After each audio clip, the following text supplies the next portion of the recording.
Olá, gente! Esse é outro vídeo com resolução de questões de Química do PSS 2 da UEPG.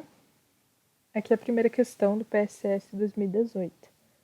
Muitos antiácidos contêm hidróxido de alumínio, o qual reage com o ácido presente no estômago, de acordo com a seguinte reação química. Então, eu olhei hidróxido de alumínio reagindo com 3 mols de ácido clorídrico, formando cloreto de alumínio e 3 mols de água. Então, dá para observar que a reação já está balanceada. Suponha que para ocorrer esta reação foram misturados 7,8 gramas de hidróxido de alumínio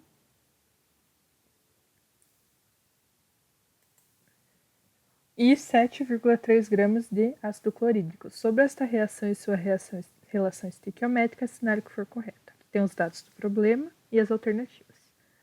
A reação de hidróxido de alumínio e do ácido clorídrico consiste em uma reação de neutralização. Observando a equação química, a gente vê que tem uma base, hidróxido de alumínio, reagindo com ácido clorídrico, formando um sal, cloreto de alumínio e água. Então, tem as características de uma reação de neutralização. Aqui uma reação de dupla troca, onde tem a neutralização do ácido de uma base. 2. Nas condições de reação acima mencionadas, o reagente limitante da reação é ácido clorídrico. Pensando na seguinte linha de raciocínio. Eu tenho 1 mol de hidróxido de alumínio e 3 mols de ácido clorídrico. Para eu formar o produto dessa reação de neutralização, quem vai limitar a quantidade de produto que eu vou produzir vai ser o ácido clorídrico, certo? Porque se eu não tiver 3 mols de ácido clorídrico, a reação não vai ocorrer. Mas se eu tiver 3 mols de hidróxido de sódio, eu tenho excesso do reagente. Então, eu posso dizer que o ácido clorídrico é, sim, o reagente limitante. Então, essa aqui está certa. A quantidade de água produzida é de 3,6 gramas. Para descobrir esse valor, eu tenho que fazer a relação estequiométrica. Primeira coisa que eu vou calcular é a massa molar de ambas as espécies que eu vou fazer a relação estequiométrica, que é o reagente limitante, ácido clorídrico, e a água.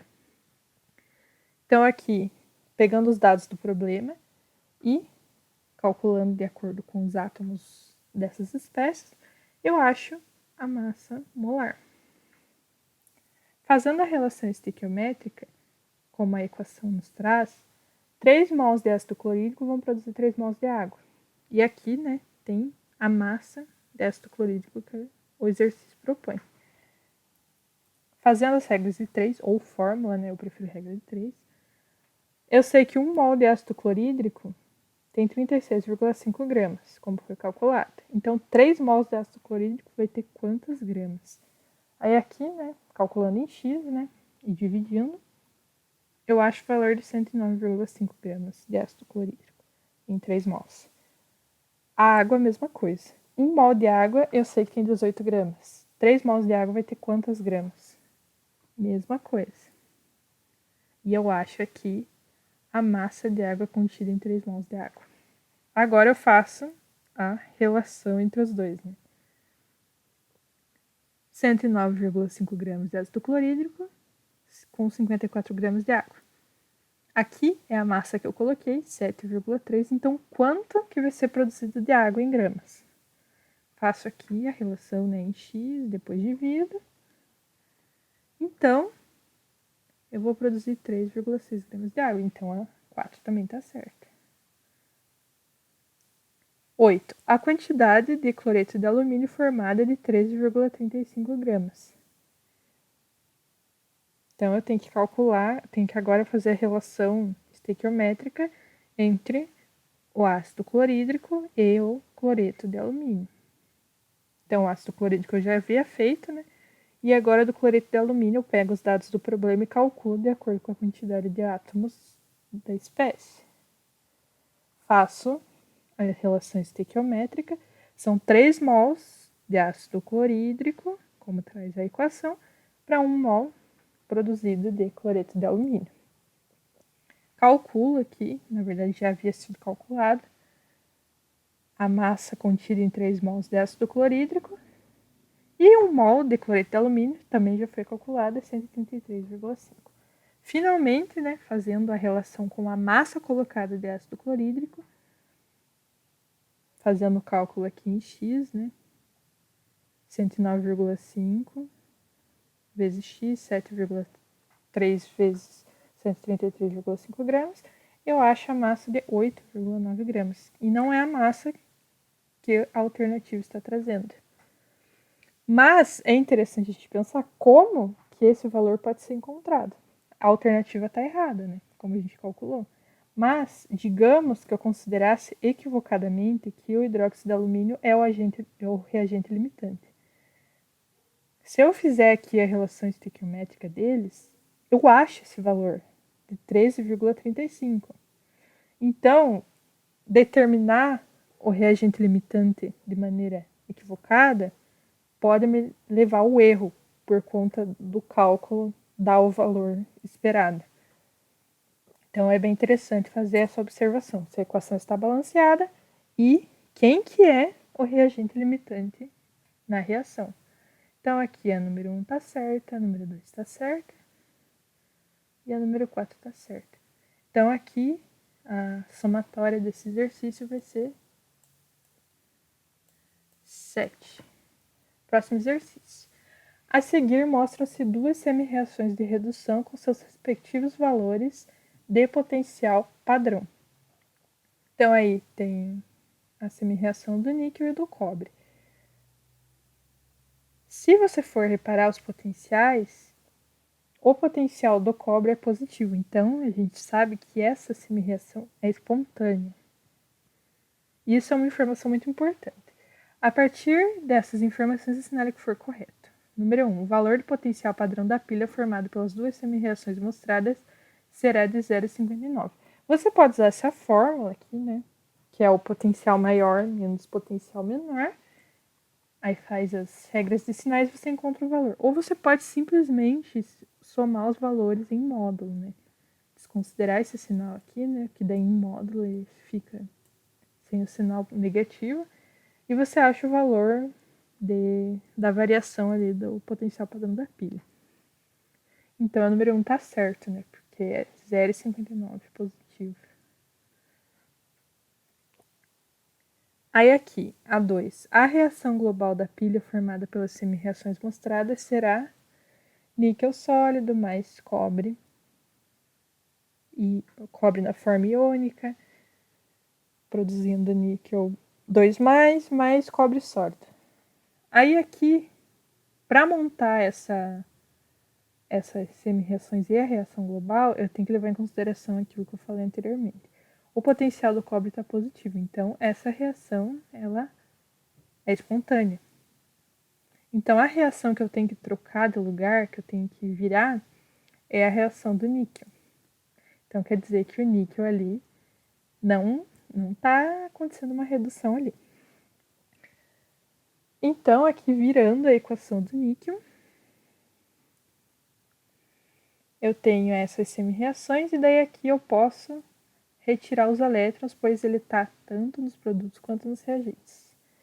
E aí a reação global vai ficar assim, exatamente como aponta a alternativa 2. Então a alternativa 2 está certa. 4. Na pilha formada pelas duas semi-reações mostradas, o cobre é classificado como agente oxidante e o níquel como agente redutor. Se a gente for relembrar a definição de agente oxidante e agente redutor, a gente entende o que está acontecendo. Mas também eu posso observar de outro ponto de vista o que está acontecendo nas semi-reações. O cobre, nas semi-reações, ele está indo de cobre 2+ para cobre sólido. Ou seja, ele está ganhando elétrons. Então, assim como diz a alternativa, ele é um agente oxidante. Ele ganha elétrons. Em outras palavras, o NOx dele diminui. Estava 2+ e foi para 0. Ó, aqui é como se fosse NOx 0. Quando está sólido assim, né? NOx 0. Então, ele realmente é o agente oxidante. Consequentemente, o níquel é o agente redutor, porque ele está perdendo elétrons. Olha aqui, ele vai do níquel sólido para níquel 2+. E, consequentemente, o NOx aumenta. Ele estava com NOx 0 e foi para NOx NOx 2+. Então, alternativa 4 também está certa. Alternativa 8. Na pilha formada pelas duas semi-reações mostradas, o eletrodo níquel sólido, níquel 2+, é o cátodo e o eletrodo cobre sólido, cobre 2+, é o ânodo. Aí você tem que lembrar, no cátodo é onde vai ocorrer a redução. Se é onde vai acontecer a redução, não vai ser o eletrodo de níquel. Porque o níquel, ele sofre oxidação e ele é o agente redutor que vai reduzir o cobre. E o mesmo acontece com o cobre. Ele vai sofrer redução e ele vai ser o agente oxidante que vai oxidar outra espécie. Então, o cátodo, ele vai ser o cobre sólido, cobre 2+. E o ânodo que vai ser o níquel sólido e o níquel 2+. Então, a 8 está errada. Ela está dizendo o contrário do que as outras alternativas dizem. Então, aqui a somatória, né? A somatória vai dar 7 novamente.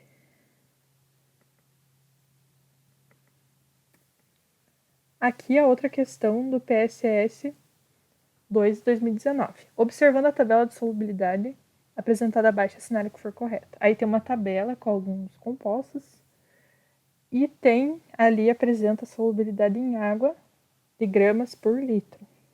Então, essa quantidade em gramas vai ser o que vai ser solúvel em água para 1 litro de solução. E ali tem as temperaturas, 40 e 60 graus. Os dados do problema e as alternativas. Alternativa número 1. A solubilidade é a quantidade limite de um soluto que se dissolve em determinada quantidade de solvente a uma dada temperatura.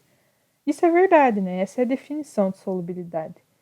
Então, como a tabela traz ali, por exemplo, o clorato de potássio.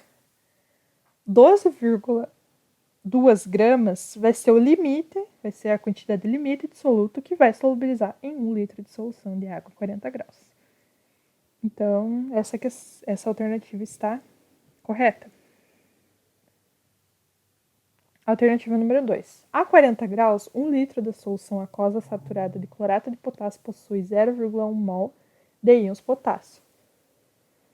Para a gente dizer se isso é verdade, a gente tem que olhar, né, aqui a solubilidade, que vai ser 12,2, ó, clorato de potássio a 40 graus, e eu tenho que calcular, né? Para eu calcular, eu tenho que saber a massa molar do clorato de potássio. O problema, ele traz os dados de massa molares dos átomos, daí é só procurar os átomos da espécie e somar. E aí você descobre a massa molar. Fazendo a relação, né, 1 mol de clorato de potássio vai ter 122 gramas. E aqui, como traz a tabela, eu consigo solubilizar nessa quantidade de solução 12,2 gramas. Então, aqui eu faço a relação. Fazendo em x, né, calculando, eu acho 0,1 mol de clorato de potássio. Como a alternativa traz 1 litro de solução, eu não preciso considerar volume, porque a tabela, a solubilidade é de gramas por litro de solução. Então, eu não preciso fazer relação de volumes. Uma coisa interessante que observar é que aqui ele traz 0,1 mol de K+. K+ é o potássio. Então, por exemplo, colocando em outros termos, né, para ficar mais fácil de entender, eu tenho aqui o clorato de potássio.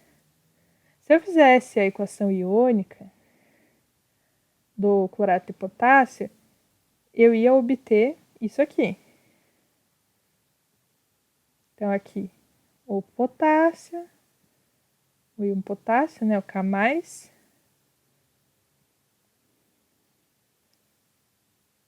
mais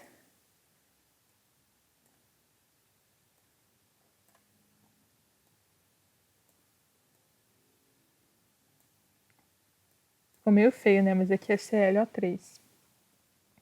Então, é a mesma coisa. Eu dizer que a concentração de íons e a concentração da espécie é 0,1 mol é dizer a mesma coisa. Então, a questão 2 está correta.